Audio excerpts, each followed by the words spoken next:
All right, so today's topic is reproduction and morphology. We're on Unit 2.2, and the driving question, how do methods of reproduction provide advantages for different organisms?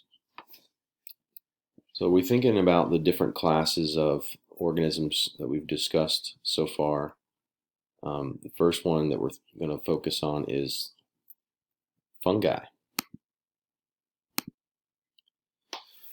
These are a group of heterotrophs, eukaryotic heterotrophs. And the reason they're heterotrophic is they're not like plants, they're not using the sunlight to obtain energy. They're actually eating, decomposing organic material in the soil.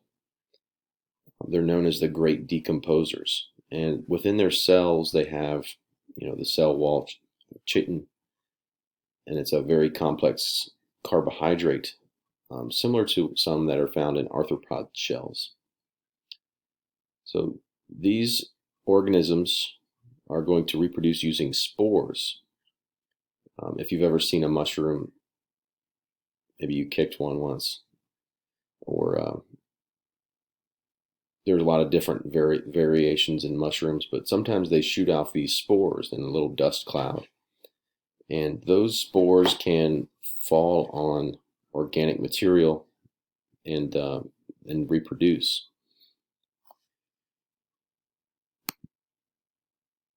There's also fungi as parasites. Maybe you've experienced these different types of parasites, but they can grow on skin and have to be treated in order to be removed.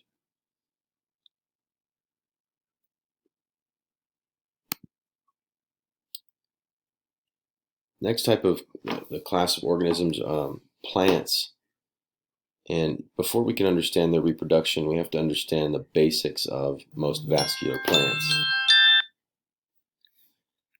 And that is the most vascular plants are, by definition, going to have a stem. And within that stem, they have a xylem and a phloem. The xylem transports water up the stem and through the roots, up the stem and to the leaves. And the phloem is going to collect the product of photosynthesis, glucose, and transport that down throughout the plant and to the roots. And that's collected at the leaves, at the photosynthetic source for the vascular plant. So, and this is kind of demonstrated in collection of sap from maple trees. You can put a tap in the tree during the winter, and all of the nutrients that were gathered throughout the year creates this sugary substance that people can collect, boil down, and becomes maple syrup.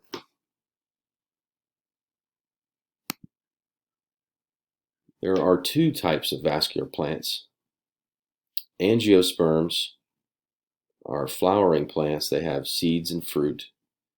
And gymnosperms, they are rods and cones, cones. Different types of cones, and examples are pine, fir. So these two types of vascular plants are going to have specialized requirements, but they're, for the most part, like many flowering plants and other types of plants, they have a male and a female portion. Could be within the same plant or could be found on different plants of the same species. It depends on the specific species. So this is how these are going to reproduce. The most common example is thinking about a flowering plant. You have pollen, which is the male contribution, and the flower, the ovum of the flower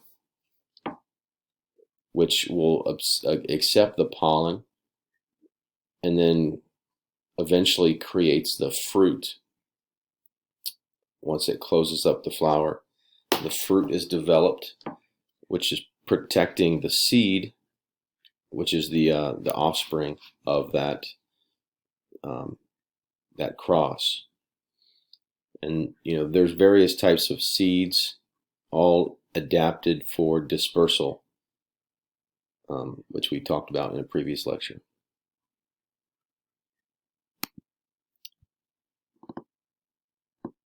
So here we have a couple of videos I encourage you to watch, which focus on animals. Animals have many different groups. So in order to understand their modes of reproduction, you have to kind of think about each group and how they are different.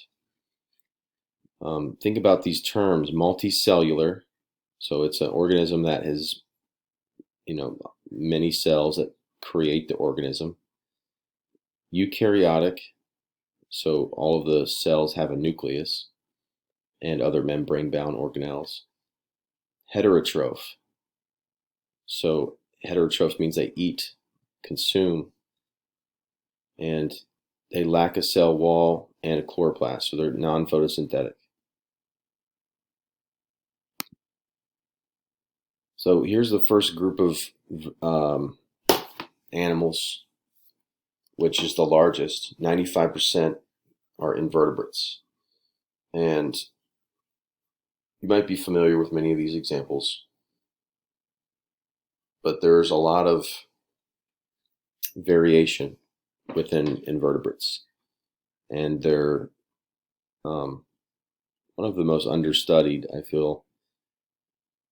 But there's a lot of variation in how these invertebrates are going to reproduce based on what category they're in. Some other vertebrates include, looking at the chart, fish, amphibians, reptiles, birds, and mammals. They can be, cold-blooded or warm-blooded. They, have various methods of dispersal for nutrients, using their heart to circulate oxygen throughout their body. All are respiring organisms. They need to have the respiration of oxygen and the release of carbon dioxide. And they all are going to fertilize an embryo in a certain way. And then, some organisms take care of their young, others do not. And a lot of it's very specific to,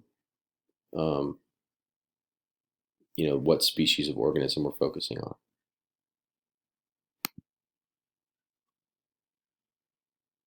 So thinking about the heart in endo and exothermic organisms, you have various types here. The two-chambered heart going to be things like fish or a frog or other simpler organisms. And the circulation is going to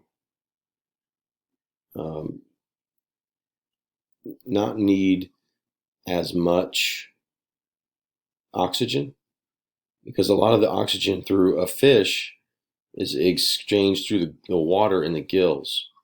And this exchange allows for those organisms to be particularly adapted for the aquatic environment.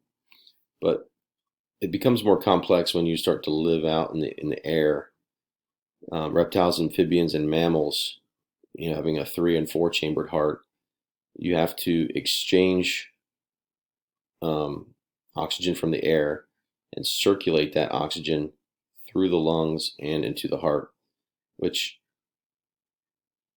is requires the addition of another chamber.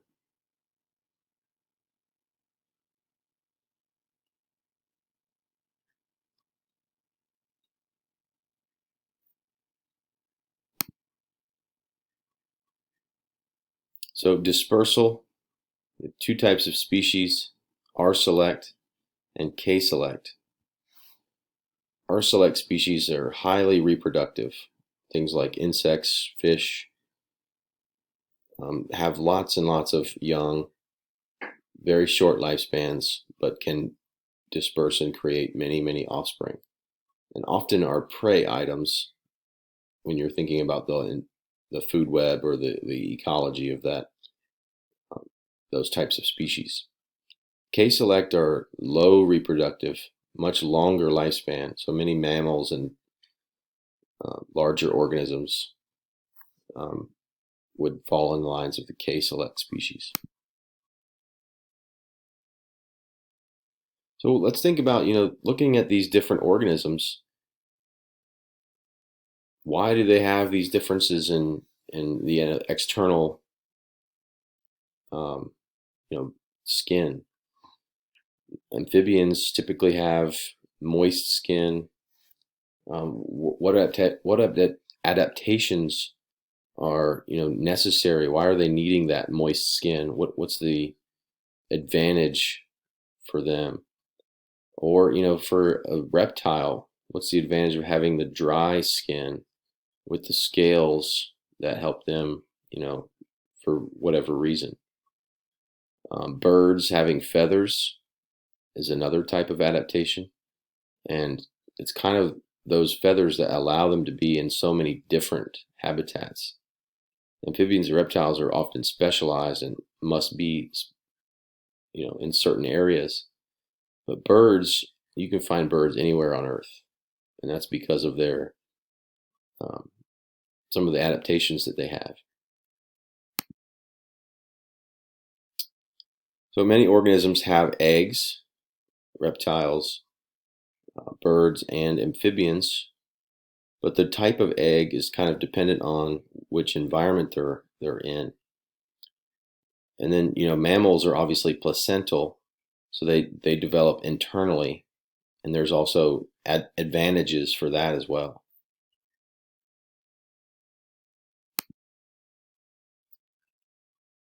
So in considering amphibians, this is a great example of organisms of the same species occupying different environments. This is an advantage for many organisms. Frogs are a good example. They have a larval stage and an egg stage. They develop into tadpoles, and they are not going to be eating the same resources that the adults will be eating. They use a completely different resource for half of their life, which is advantageous for a frog, in a specified ecosystem. They can live in the same area and occupy a different niche because they're eating different things. This is a great adaptation that many animals will have, different, morphologically different, and occupying a different niche by having different ecological requirements. You can see the adult is adapted to be on land as well. They eat insects. And then the tadpoles are going to eat mostly algae and other aquatic organisms. So they're not competing with one another, which is really important.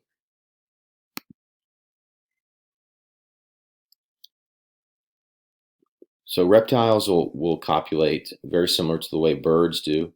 They have a cloaca, and they, will conduct their copulation during certain times a year, and that is advantageous because when their young are born, they're going to time that for specific times of year, and they will be, in a time of year where resources are more available.